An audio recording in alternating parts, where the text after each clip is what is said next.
Thank you, Stuart.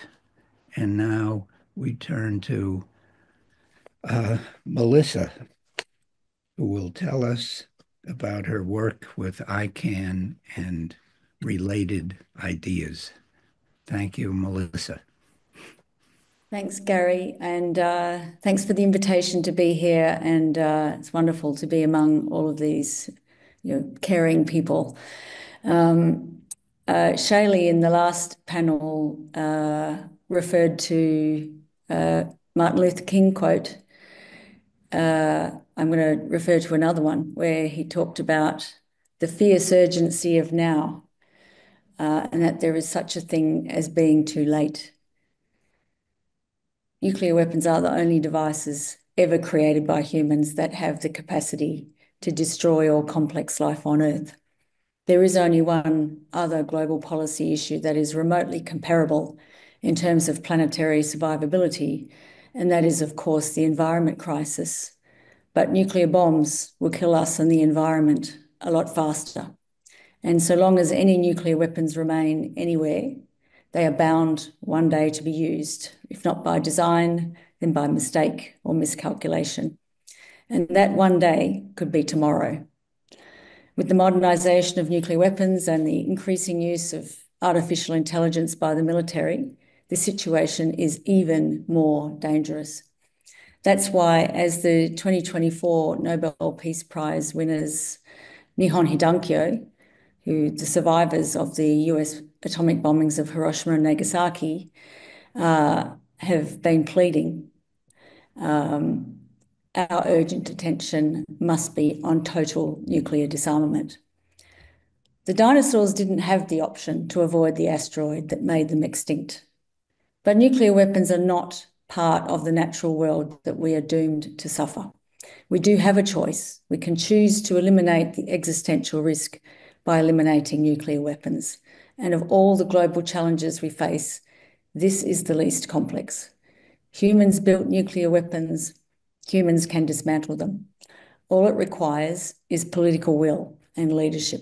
And we saw leadership during the Cold War when Presidents Reagan and Gorbachev agreed to massively cut the number of nuclear weapons from, it was around 70,000 then.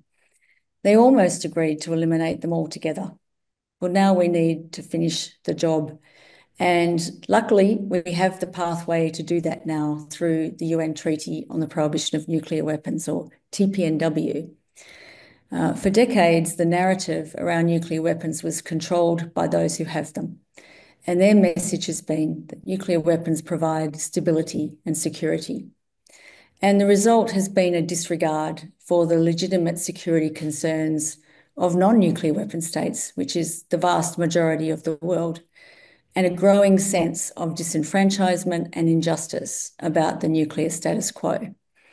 A series of diplomatic humanitarian initiatives focused the conversation instead on what would happen when nuclear weapons are inevitably used again, whether by accident or design.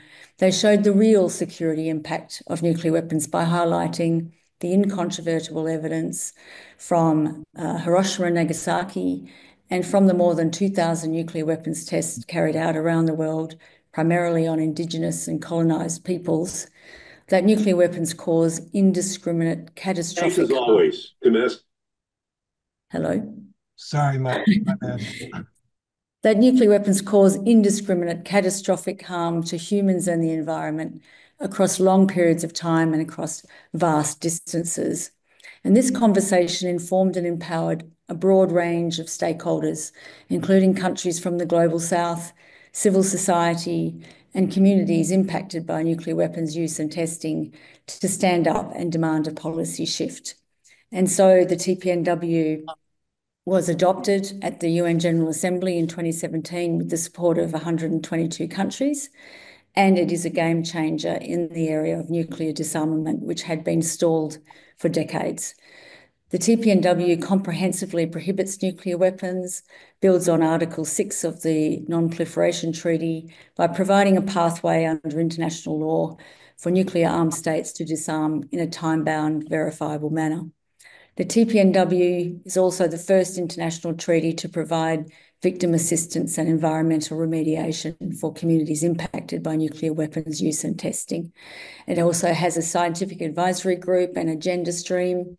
The treaty acknowledges the disproportionate impact of nuclear weapons on women and girls and on Indigenous peoples. So the treaty is not only a disarmament treaty, it's also a human rights treaty, an environment treaty, and a feminist treaty.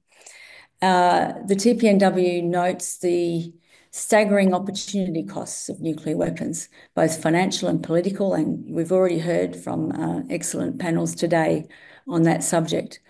This is robbing generations of the chance for social equality, to heal the environment, and it's causing and perpetuating intergenerational injustice. Wednesday, I walked out of my house at 9 a.m. and it was still dark. Just above my head was a dark cloud. Hello? Is it just me hearing that voice? Okay. The TPNW is an investment in international law and multilateralism at a time when these things are increasingly under threat, and it is democratising the nuclear weapons debate, taking it out of the hands of the UN Security Council Permanent Five, all nuclear armed states, and bringing it into the General Assembly where every country has an equal vote. Now, the nuclear armed states often try to portray the TPNW as a soft humanitarian approach that is not based on real security. But the reality is the reverse. Looking at real humanitarian and environmental consequences that have actually happened and that will happen again is very much security. The wholesale destruction of infrastructure, the economy and the environment, millions of people dying of blast burns and radiation, and billions from starvation in a nuclear winter is very much security. The more important question is how realistic and sustainable is a security approach based on nuclear weapons, any of use of which would not only be genocidal but also suicidal. Author Yuval Noah Harari speaks of the power of human imagination to redirect our ingenuity from self-destruction to self-creation. The TPNW is challenging the ways of thinking that justify nuclear weapons, the readiness to exterminate innocent others. It's showing that we have the capacity to think differently, to choose dialogue over confrontation, to choose diplomacy over militarization, and to choose disarmament over proliferation, that we have the capacity as human beings to create a new future that respects the earth and each other.